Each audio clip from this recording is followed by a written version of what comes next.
that you will try to do and say, I haven't got any faith in anything or anyone. Can you look me in the eyes and tell me to my face that everything you had said were just lies?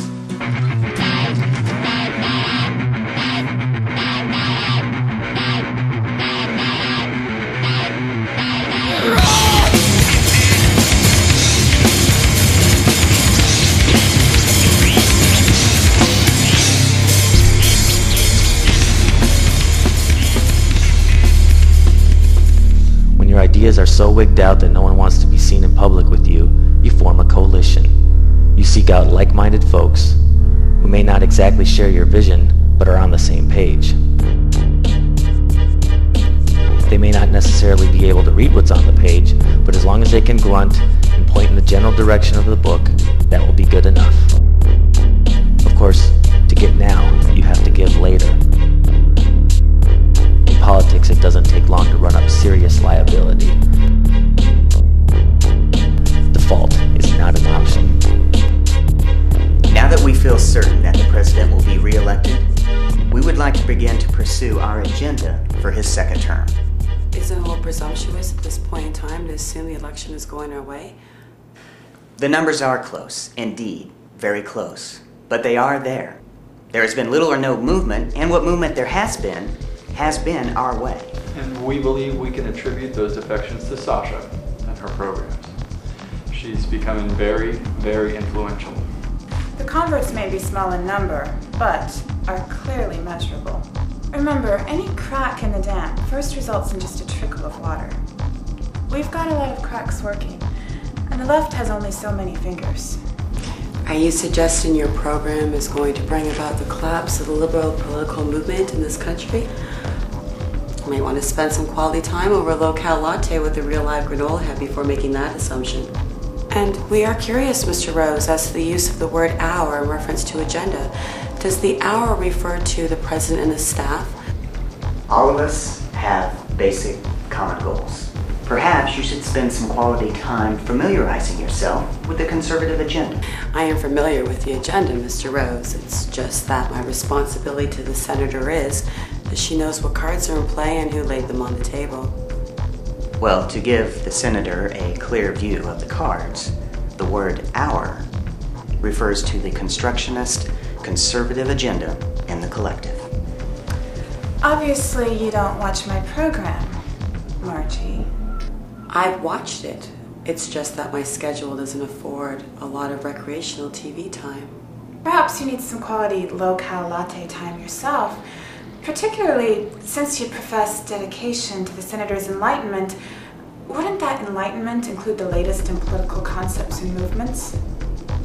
Yes, I suppose it would.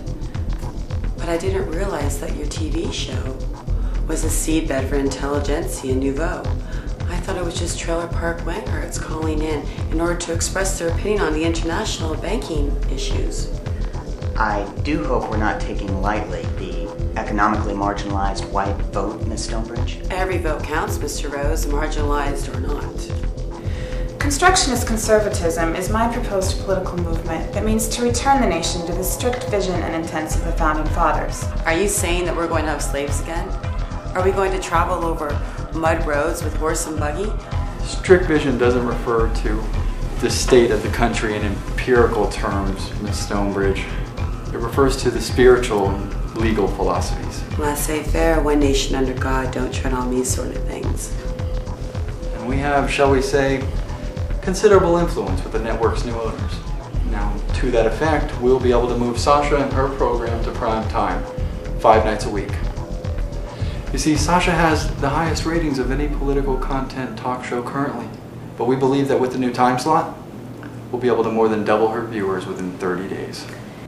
We wish to use Sasha's program and her popularity to prime the pump on certain agenda items that we would want to pay particular attention to as soon as the campaign and the election is over. One of those items on top of the agenda is directly involving you, the senator.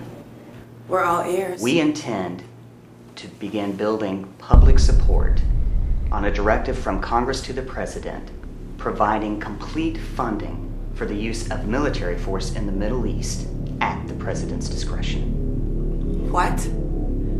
Are you nuts? Excuse me? We've been down that road before, and you go a very short way before you run into a brick wall that ain't gonna move. Your opinions and your manner are totally out of line. Really? I'll tell you what's out of line. The senator floated that idea 6 months ago. I knocked on every fucking door in the Senate. I got 2 yeses, 4 maybes. That leaves 93 no way Jose's. And I got the feeling no meant, not this year, next year, or forever after. That was before Sasha. Yeah, well, she's gonna have to order bigger inserts to sell that idea.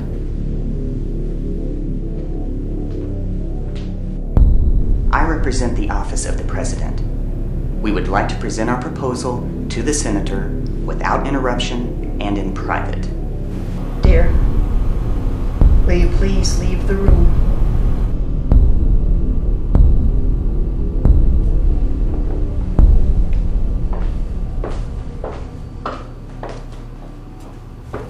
Miss Stonebridge, who in the hell do you think you are? We are here to discuss the future of this nation and its 300 million people with a distinct senator. Your purpose is to fetch tea and biscuits and otherwise take up the smallest amount of space possible. Are you clear on that? Yes, sir. Beginning this instant, I will never hear the sound of your voice or see the color of your eyes again. If I should, I will bring the full power of my office against you.